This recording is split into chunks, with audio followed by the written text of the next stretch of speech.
Eh, tapi sebenarnya kalau dipikir-pikir ini agak sedikit dalam tanda petik ganjil. Ganjil dalam arti Nabi ini orang yang sudah sempurna, insan kamil, yang dijamin pasti masuk surga.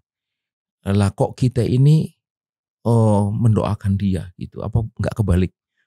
Bukankah kita yang lebih memerlukan doa itu?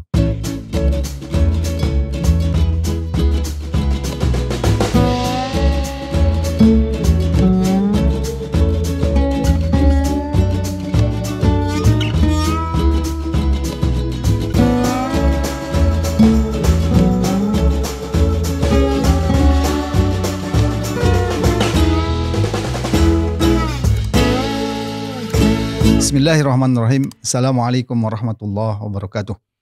Pemirsa yang dirahmati Allah Subhanahu wa taala, kembali kita bertemu dalam program Focus to the Point. Kali ini kita akan membahas satu peristiwa penting dalam kehidupan kaum muslimin, yaitu kelahiran Rasulullah Shallallahu alaihi wasallam atau yang sering kita kenal dengan Maulid Nabi. Apa hikmah terpenting dari Maulid Nabi ini?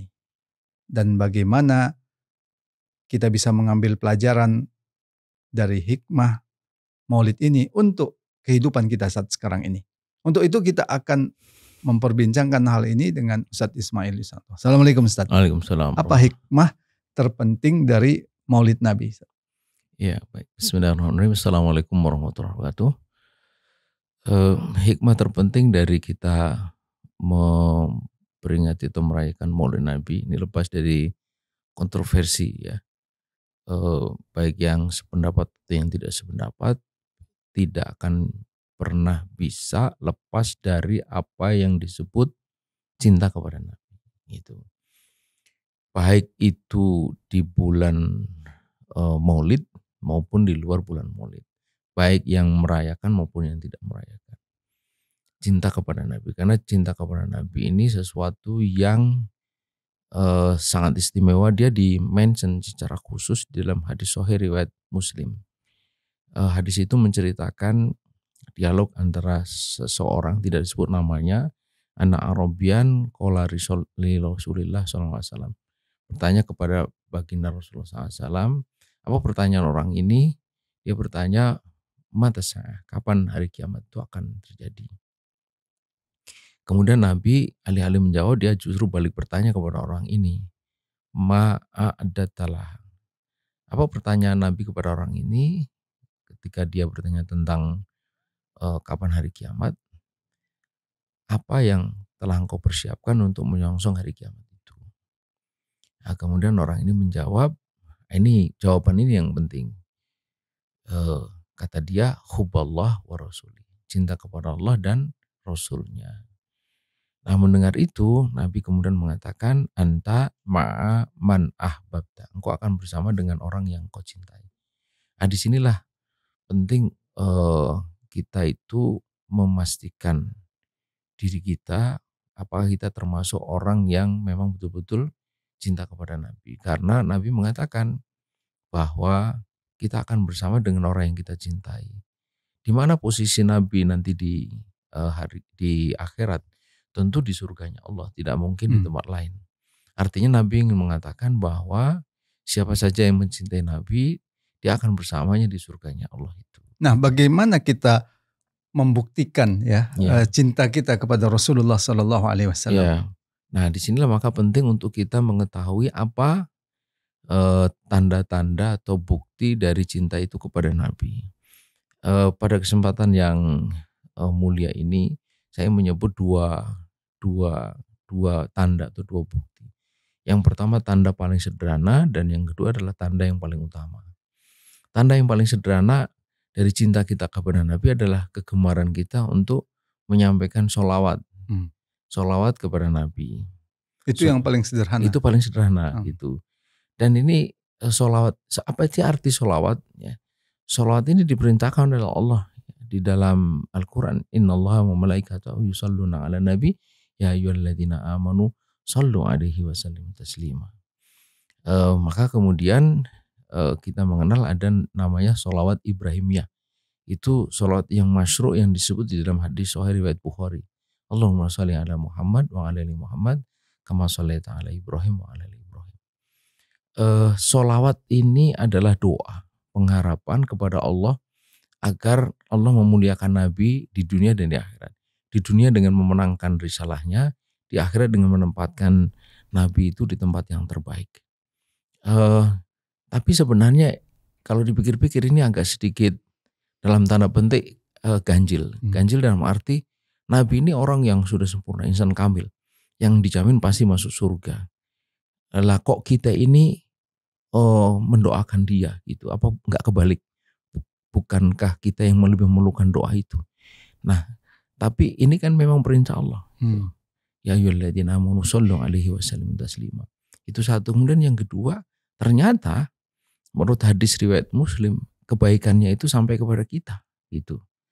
Artinya tetap kembali kepada orang yang mendoakan Rasulullah. Ya, Nabi mengatakan man sholla alayya sholatan wahidatan, barang siapa yang bersolat kepadaku sekali, sallallahu alaihi asron, Allah bersalawat untuknya 10 kali. Nah, sholawat, apa arti sholawat Allah kepada makhluknya? Tadi itu penjelasan Imam Ibnu Hajar Al-Asqalani. Dia katakan bahwa sholawat Allah kepada makhluknya, kepada hambanya itu adalah ampunan, adalah rahmat dan keberkahan itu. Jadi ketika kita itu bersalawat kepada Nabi sekali, mendoakan Nabi, kita ini dapat kebaikan 10 kali gitu. Ini tanda paling sederhana. Kemudian yang kedua, tanda paling utama apa? Tanda paling utama cinta kita kepada Nabi tak lain adalah ittiba kita kepada Nabi. Dan itu sekaligus tanda cinta kita kepada Allah. Dalam Al-Quran surah Ali Imran ayat 31 disebutkan Kul in kuntum tuhibbunallah fattabi'uni. Katakanlah kalau engkau betul-betul cinta kepada Allah, maka ikutilah aku, ikutilah Nabi. Itu ittiba. Dengan ittiba yang hak atau hakul ittiba itu kata Imam Ibnu Katsir. Artinya kata beliau hakul ittiba itu mutabi'an lahu fi amrihi wa nahi. Mengikuti Nabi dalam perintah dan larangannya. Nah, inilah tanda paling utama.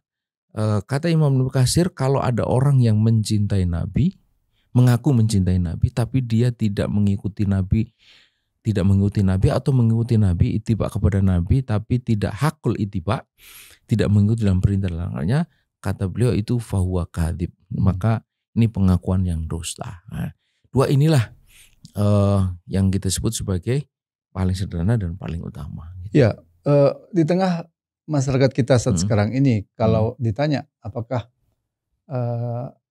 Anda mengikuti Nabi, rata-rata menjawab mengikuti Nabi. Tapi pada faktanya ya banyak aturan-aturan hukum yang dipakai atau perbuatan-perbuatan yang dilakukan seperti bisnis, politik, hubungan antara pria dan wanita di tengah masyarakat itu kemudian tidak mengikuti seperti perintah Rasulullah SAW. Ada apa ini di masyarakat seperti ini?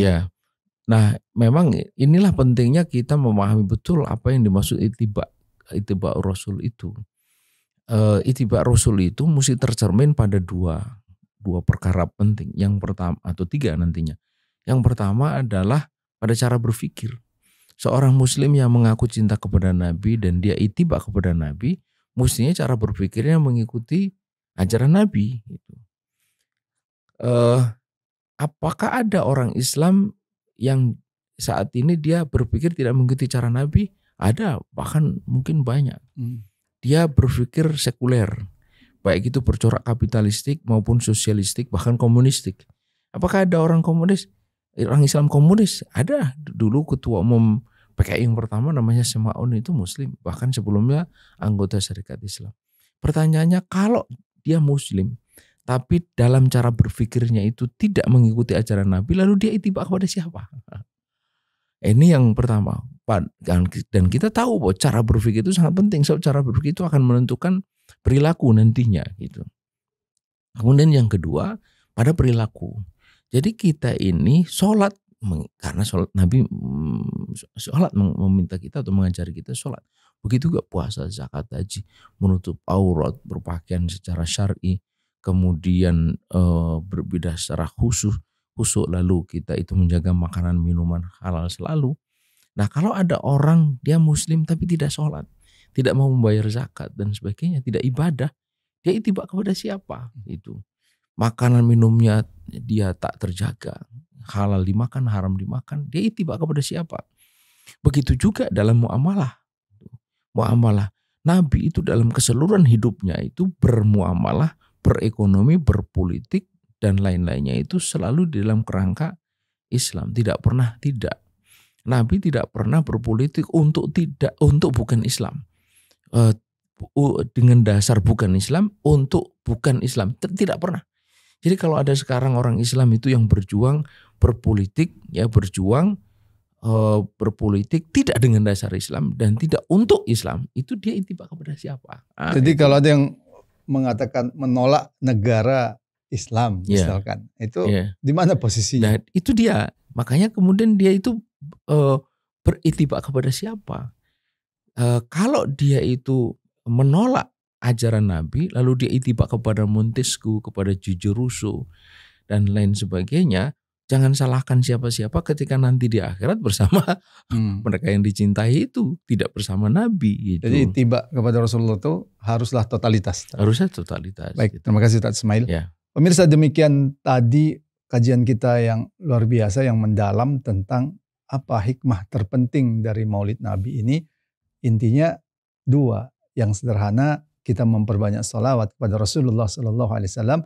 Yang paling utama adalah itibak, kita taat kepada perintah Allah dan Rasulnya. Itulah bukti cinta kita kepada Rasulullah SAW.